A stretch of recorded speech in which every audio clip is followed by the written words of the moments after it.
আমরা তিনটা জাল আছি আর আমার শাশুড়ি আছে। মাদারীপুরে নদী থেকে অবৈধভাবে তোলা বালুর ব্যবসা নিয়ে দ্বন্দ্বের জেরে দুই ভাই সহ তিনজনকে কুপিয়ে হত্যা করেছে প্রতিপক্ষের লোকজন। এই ঘটনায় আহত আরও দুইজনকে আশঙ্কাজনক অবস্থায় ঢাকা মেডিকেল কলেজ হাসপাতালে পাঠানো হয়েছে। শনিবার 8 মার্চ বেলা 11টার দিকে সদর উপজেলার কোয়াসপুর টেকেরহাট ইউনিয়নের মঠের বাজার এলাকায় এই ঘটনা ঘটে।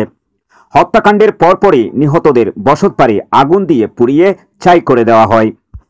নিহতরা হলেন কোয়াসপুর গ্রামের আজিবুর সর্দারের দুই ছেলে সাইফুল ইসলাম ও আতাউর সর্দার এবং একই গ্রামের মোজাম সর্দারের ছেলে পলাশ সর্দার। এই ঘটনায় দুইজনকে আটক করা হয়েছে।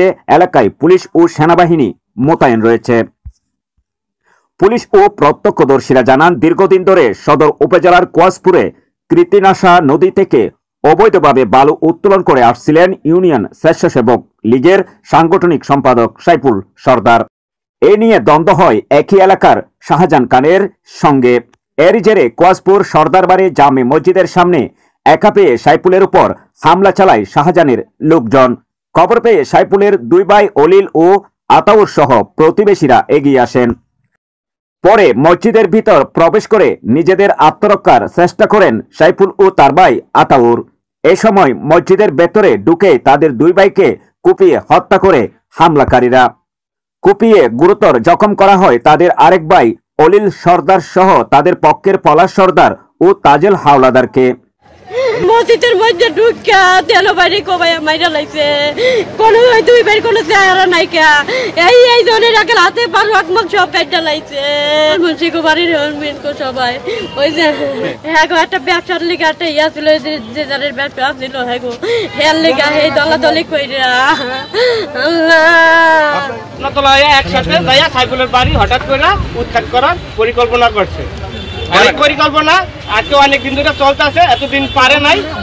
আজ 4 দিন আগে ও ঢুকছিল, তারা চেষ্টা করছে থামানোর, তখন ঢুকতে পারে নাই। আজকে ঢুকলে সাইফুল সর্দারের মার্ডার করে ফেলাইলো, তার মেজো বাইরে আর হলো এই যে তার বড় বাইরে।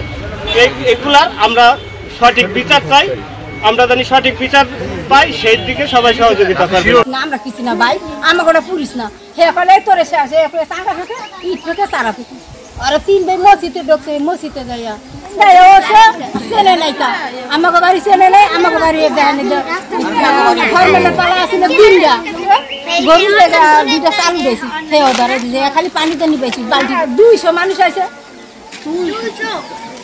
এ ব্যাপারে আমরা অলরেডি 2 জনকে গ্রেপ্তার করেছি এবং আমাদের গ্রেপ্তার প্রক্রিয়া এখনো চলমান আছে। আমরা গ্রেপ্তার প্রক্রিয়া চালিয়ে যাচ্ছি। মূলত আমরা যেটা জানতে পেরেছি সেটা তাদের ব্যবসা সংক্রান্ত বালুর ব্যবসা এবং অন্যান্য ইজারা ব্যবসা নিয়ে তাদের এই সংঘর্ষের সূত্রপাত হয়ে মূল সূত্রপাতটা এই ব্যবসা সংক্রান্ত বিষয়। পর্যন্ত আমরা 2 জন মারা যাওয়ার সংবাদ পেয়েছি, 2 জন মারা গিয়েছে এবং একজন গুরুতর আহত অবস্থায় হসপিটালে ভর্তি আছে। পরিস্থিতি এলাকার পরিস্থিতি বর্তমানে শান্ত আছে, কিন্তু আমরা সতর্ক অবস্থায় আছি। আমাদের একটা ডেপ্লয়মেন্ট এখানে আছে এবং আমরা অপরাধীদের ধরতে যারা যারা হত্যাকাণ্ডের সাথে সংশ্লিষ্ট ছিল তাদেরকে ধরার জন্য আমরা অভিযান চালিয়ে যাচ্ছি। এবং এই ঘটনায় 4 নারী সহ অন্তত 5 জন আহত হয়। তাদেরকে উদ্ধার করে প্রথমে 250 শয্যা জেলা সদর হাসপাতালে ভর্তি করা হয়। পরে আশঙ্কাজনক অবস্থায় পলাশ সর্দার, অলিল সর্দার ও আজিজুল হাওলাদারের ছেলে তাজেল হাওলাদারকে ঢাকা মেডিকেল কলেজ হাসপাতালে পাঠানো হয়। সেখানেই চিকিৎসাধীন অবস্থায় শনিবার দুপুরে পলাশ সর্দারের মৃত্যু হয়। নিহতদের বাড়িঘরে আগুন দিয়ে পুড়িয়ে ছাই করে দিয়েছে হত্যাকারীরা।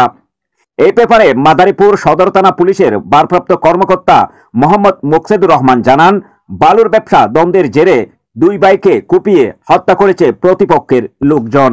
এই ঘটনায় আহতদের মধ্যে আশঙ্কাজনক অবস্থায় 3 জনকে ঢাকায় পাঠানো হয়। সেখানে চিকিৎসাধীন অবস্থায় আরেকজনের মৃত্যুর খবর পেয়েছি। তিনি বলেন, এলাকা জুড়ে তমতমে অবস্থা বিরাজ করায় সেনাবাহিনী ও পুলিশ মোতায়েন করা হয়েছে। এখন পর্যন্ত 2 জনকে আটক করা হয়েছে, তবে এখনই নাম বলা যাচ্ছে না। অপরাধীদের ধরতে আমরা অভিযান চালাচ্ছি। মাদারীপুরের অতিরিক্ত পুলিশ সুপার চাতক চাকমা জানান, খবর পেয়ে পরিস্থিতি নিয়ন্ত্রণে আনে আইন শৃঙ্খলা বাহিনীর সদস্যরা। ঘটনাস্থল থেকে 2 জনকে আটক করেছে পুলিশ।